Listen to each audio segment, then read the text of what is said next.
That outlined very robust economics for a heap leach project, low capital project. At an 1850 gold price, you're looking at about a $302 million after-tax NPV. It is a district scale exploration project. Great neighbors along trend from us. Kinross is Toronto mine 50 kilometers away.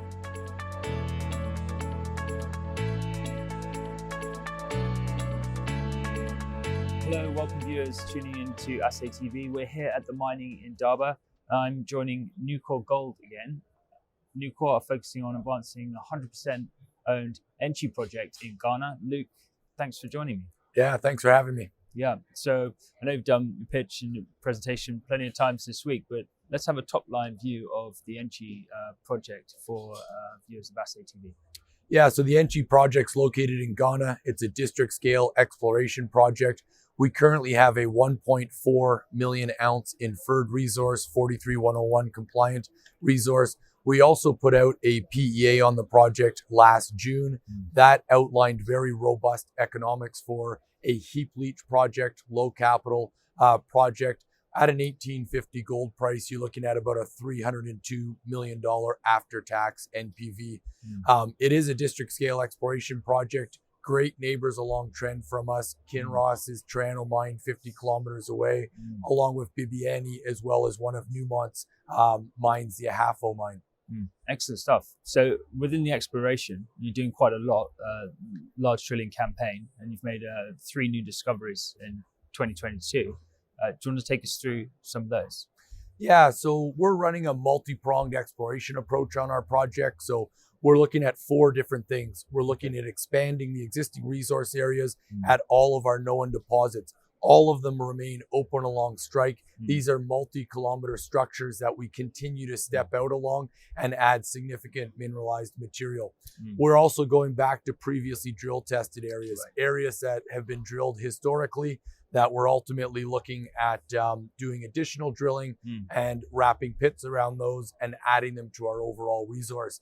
Then the third point or the third area that we're focused on is new discoveries. So in 2022, we have announced 3 new discoveries at Tokosea, Seoum South, as well as the parallel structure at Seoum Extension. These are very large targets, 6 by 2 kilometers in size. We've done first pass drilling, extremely pleased with the results that we've received, and we've been sending the rig back to ultimately do follow-up drilling at those areas with the goal of over time, adding them to our overall resource. One of the key things about these new areas and these new discoveries is that they all sit right around our existing infrastructure. So very close to that infrastructure, which is one of the key aspects. Fantastic. Okay, so looking at Tokosea a little bit more detail, how big is the overall anomaly? And you've drilled a lot of holes there. Do you think you can go much further? Yeah, so Tokosea is about 6 by 2 kilometers in size. It sits just to the northeast of our main deposit, the Seoum deposit, which is about 725,000 ounces. And geologically, we actually think that it runs right down and hits our Seoum deposit. So that's quite interesting in and of itself. But again, 6 by 2 kilometers in size, so very large. We've announced 56 holes to date, put out some very nice intercepts on the Tokosea, and we've actually sent the rig back there to do additional follow-up drilling, given we were so pleased with the results. Right, and that follow-up is going to be deeper within the same area, or what we typically do with our first pass drilling is the sections will be anywhere from 200 to 400 meters in spacing. And then along the section, it'll be tighter spacing than that. So based on that kind of spacing, we've identified some areas that we're particularly excited about. And that's where we've sent the rig back to do follow-up to tighten up that spacing and get a better sense of what sits there at Tokosea. Excellent. Okay, let's switch to Seoum South and that extension that you talked about. What's the sort of drilling extent so far, and how far can you go with that? Yeah, so Seoum South, it's our largest deposit, as I mentioned, about 725,000 ounces. At the southern end of it, we identified a very large anomaly that sits about half a kilometer to the east of the main pit-constrained Seoum extension, we call it. We did a bunch of work on that anomaly and then drilled it for the first time ever and came back with some very encouraging results from surface. 5.84 grams over 6 meters, within that 27 grams over a meter, as well as some nice higher grades within some of the oxides in that target area as well. And actually, interestingly, as we were driving the road across to drill that parallel structure, we actually hit 2 meters from surface at 5.5 grams. So what we're hoping is that the pit-constrained Seoum extension, as well as these new discoveries that we made with this intercept or I guess quartz vein that we identified in the road that we were drilling, or that we were putting in, we're now going to drill in between these two areas and hopefully find additional structures so that we'll be able to wrap a pit around that entire area, which obviously would add meaningful ounces to that whole part of the deposit. Yeah, certainly. Excellent. Okay, so you're going to put out a new resource estimate on that quite soon, presumably? Yeah. So if you look at our current resource, 1.4 million ounces, historically, we've drilled about 110,000 meters, which feeds that, 1.4 million ounces. In terms of our current 90,000 meter drill program, we were able to include about 20,000 into that 110,000 meters of historical drilling. So that leaves us with an additional 70,000 meters of drilling. We've got about 10,000 meters of results, which we'll get out over the next few months as we finish up the drilling. And we're kind of at this point estimating that about 45,000 meters of drilling will be true kind of expansion resource, expansion type drilling. And when you look at that 45,000 relative to the historical 110,000, that's about 40% of 1.4 million. Our view is that we'll start to push 2 million ounces with an updated resource that we're targeting for the end of the year. But on top of obviously the resource expansion and building it towards that 2 million ounces, we've also made those 3 new discoveries, which you were talking about.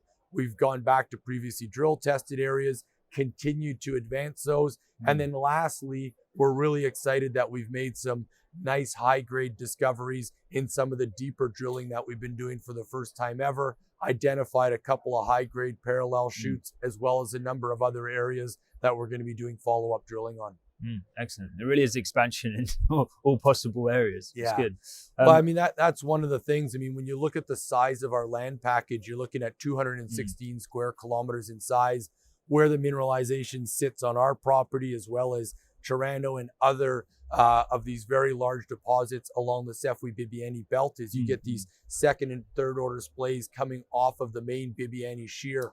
When you add all of the strike length up, you're looking at about 100 kilometers of strike length. So lots for us to go after. To date, we've probably only drilled on less than 10% of the overall targets across our property. So big upside from that perspective as well.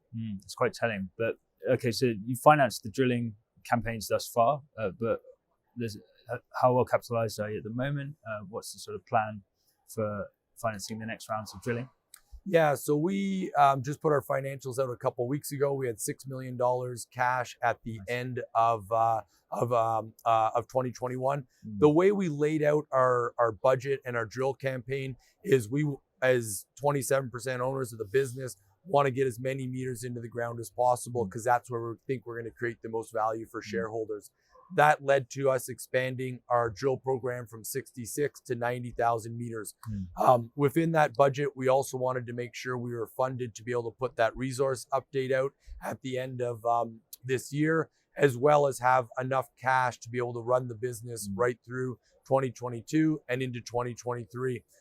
So we're fully funded for all of that work to get completed. Excellent. You got some good funds on the register as well. Precious metal funds, SA, SSI, I was reading. Yeah, so we've been very fortunate. I mean, I joined the company 2 years ago. My background is I spent 15 years on the investment banking side of the business, capital markets, covering all the big global natural resource funds out of the UK and Europe. a number of those funds have become investors in Newcore. So we've taken our institutional ownership from 0 to about 40%. Right. These are deep pocketed, long-term focused mining, dedicated and precious metal funds who recognize the district scale exploration opportunity at our Enchi project, as well as obviously a very strong management team and board who have a proven track record of shareholder success. So those are the, a couple of the reasons why we've been able to attract the kind of institutions that you're referring to. Yeah, certainly. And Ghana as a destination is a bit of an outlier for exploration success, really, particularly in gold. Yeah, I mean, Ghana is a tier 1 jurisdiction to be operating in, and you and I could spend the next 6 hours talking about all the reasons it's so great. If you look at it, it's Africa's largest gold producer, Right. 6th largest gold producer globally. Historically, 200 million ounces discovered in Ghana. But because it is such an important industry for the country, you get a huge amount of skilled labor in country. There's 2 dedicated mining universities in country, as well as there's a lot of mining services companies, as well as very skilled labor for us to leverage off of. So we're fortunate to have been able to amass a very large land package when we did.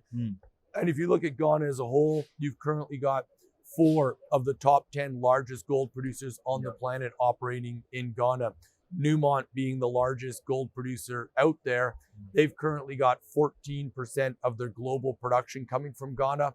They're investing another $800 million into the Ahafo project, which again sits on the Sefwi Bibiani belt to the north of us. And that will take them to about 20% of global production coming from Ghana. So, as a single asset CEO with a project in Ghana, I'm obviously biased, but when you look at what Newmont and the other major companies are doing in Ghana, I think it speaks for itself in terms of what a great jurisdiction it is, politically safe, security, but then all those other things that I just mentioned. Yeah, absolutely. It's compelling. But so you're doing a lot to wrap up this current drill campaign this year, but what are the highlights for investors viewing to watch out for in the near term? So one of the things we committed to the market was, we'll try to get drill results out on a monthly basis. So if you look at all the news releases that we've put out over the last 18 months, consistently we get drill results out. So we'll continue to get drill results out over the next number of months. We're also in the process of doing some follow-up column tests on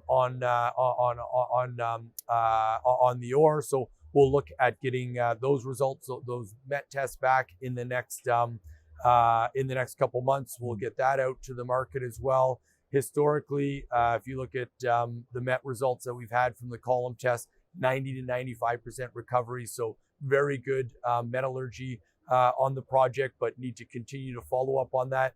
And then once we've got the drilling completed, all the drill results back, we'll look to get an updated resource completed in Q4 of this year. Nice. Excellent. Very good stuff. Well, thank you very much for sharing the story with Assay TV, and we look forward to catching up on those results as they come out. Yeah, absolutely. Thanks a lot, Adam. Thanks, Luke.